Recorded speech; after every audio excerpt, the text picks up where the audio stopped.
বন্ধুরা শুভ সন্ধ্যা জানিয়ে শুরু করছি আজকের নতুন আরেকটা ভিডিও।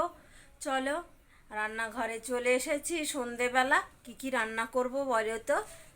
বেশি কিছু রান্না করব না, রাতের রান্না অল্প কিছুই রান্না করব, সেটাই তোমাদের সঙ্গে শেয়ার করছি। আজকে করব কি বলো তো? এই দেখো, ফুলকপি। বাড়ির সবাই পছন্দ করে না, আমার বরই পছন্দ করে না ফুলকপি, যেহেতু আমি খাই আর আমার মেয়ে খায়, ছেলে তো বাড়িতেই থাকে না। যাই হোক, এবার ফুলকপিটা রান্না করতে হবে। কি করে রান্না করব বলো? আজকে হবে ফুলকপি বাটা। কি করে আমি ফুলকপি বাটা করি বা ভর্তা করি, চলো সেটাই তোমাদের সঙ্গে একটু শেয়ার করব। আর একটু মাছের ঝোল করব। আমার বরের মাছ ছাড়া খাওয়া হয় না, তার মাছ মানে তিনবেলা তাকে মাছ দাও, ডিম দাও, মাংস দাও, যে কোনো কিছু একটা তার চাই। এবার চলো কি রান্না করব, সেজন্য এটার সঙ্গে চিংড়ি মাছ দিয়ে এটা বাটা করব। চলো কি করে কি বাটা করি সেটাও তোমাদের সঙ্গে শেয়ার করব। এখানে ছোট একটা কাঠ আর এই যে ছুরি নিয়ে নিয়েছি। এবার এই ফুলকপিটা কাটবো। ফুলকপিটা কেটে নেই।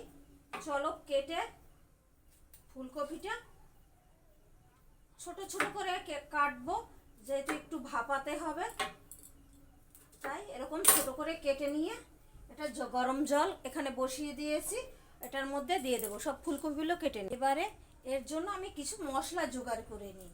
এখানে আমি পেঁয়াজ কাটছি আর রসুনটা আমার বরকে দিয়েছি বাছতে, যে তুমি রসুনটা বেছে দাও, আমি ওদিকে রান্নার জোগাড়টা করি। যাই হোক, তিনি খাটের পার বসে বসে ফোন ঘাঁটছে আর রসুনের কোয়াগুলো ছাড়াচ্ছে। যেহেতু রসুনের কোয়াগুলো ছোট ছোট, তাই তিনি ওখানে বসে রসুনের কোয়াগুলো ছাড়াচ্ছে। এখানে আমি পেঁয়াজটা কেটে নিই। ফুলকপিগুলো সিদ্ধ হয়ে গেছে, নামিয়ে রেখেছি। এগুলো আমি এখন জল ঝরাতে দিয়ে দেব। এটা জল ঝরাতে দিচ্ছি। এবার আমি মশলাপাতিগুলো সব কিছু ভেজে নেব। কড়াই গরম হয়ে গেছে, তাই আমি তেল দিয়ে দিচ্ছি। তেলের মধ্যে দিয়ে দেব শুকনো লঙ্কা। এখানে আমি 3টে শুকনো লঙ্কা দিয়ে দিচ্ছি, 3টে 4টে। তোমরা চাইলে ঝাল খাওয়ার জন্য বেশিও দিতে পারো। শুকনো লঙ্কার সঙ্গে রসুন দিয়ে দিচ্ছি আর দিয়ে দিচ্ছি কাঁচা লঙ্কা। মাঝখানটা ফাটিয়ে দিচ্ছি। আর তো পেঁয়াজ কুচি দিয়েই দেবো, অবশ্যই দেবো। এগুলো একটু হালকা ভেজে নেই। টমেটোগুলো কেটে রেখেছি, সেগুলো দিয়ে নাড়াচাড়া করে নেব।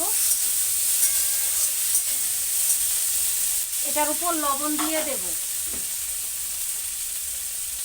পরিমাণ মতো লবণ, পরিমাণ মতো হলুদ, এটা দিয়ে দিচ্ছি। দিয়ে নাড়াচাড়া করে নেই, একটু ঢেকে রেখে দেই,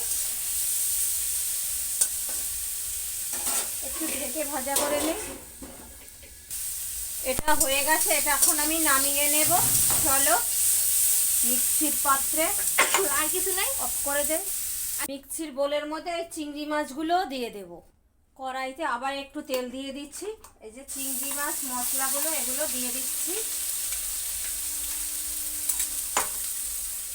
সঙ্গে সঙ্গে এগুলো বেটে নেব। বেটে বেটে কড়াইয়ের মধ্যে আমি দিয়ে দেব। অন্য পাত্র আর লাগাচ্ছি না। যে এগুলো আবার দিয়ে দিচ্ছি।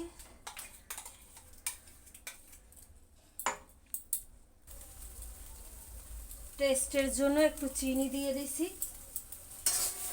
যেহেতু ফুলকপির ভর্তা। আর দিয়ে দেব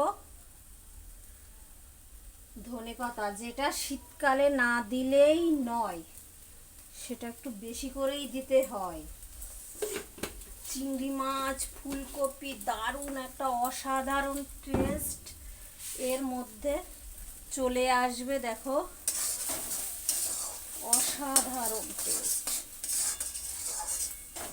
তোমরা সবাই এই ফুলকপি ভর্তাটা বাড়িতে বানিয়ে খেয়ে দেখো, অসাধারণ লাগবে। এটা রুটির সঙ্গে, পরোটার সঙ্গেও খাওয়া যায়, এটা গরম ভাতেও খাওয়া যায়, অসাধারণ লাগে। আমরা তো রাত্রবেলা গরম গরম ভাতের সঙ্গে এটা দিয়েই খেয়ে নেব। তাই ভিডিওটা আজকে আর বড় করছি না, এই অবধি এটা আমার হয়ে গেছে। এখন নাড়িয়ে চেড়িয়ে নামিয়ে দেবো। সবাই ভালো থেকো, সুস্থ থেকো। আর আমার এই ভিডিওটা যদি ভালো লাগে তাহলে লাইক কমেন্ট শেয়ার করো, আর সবাই আমার পাশে থেকো। টাটা, সবাই ভালো থেকো।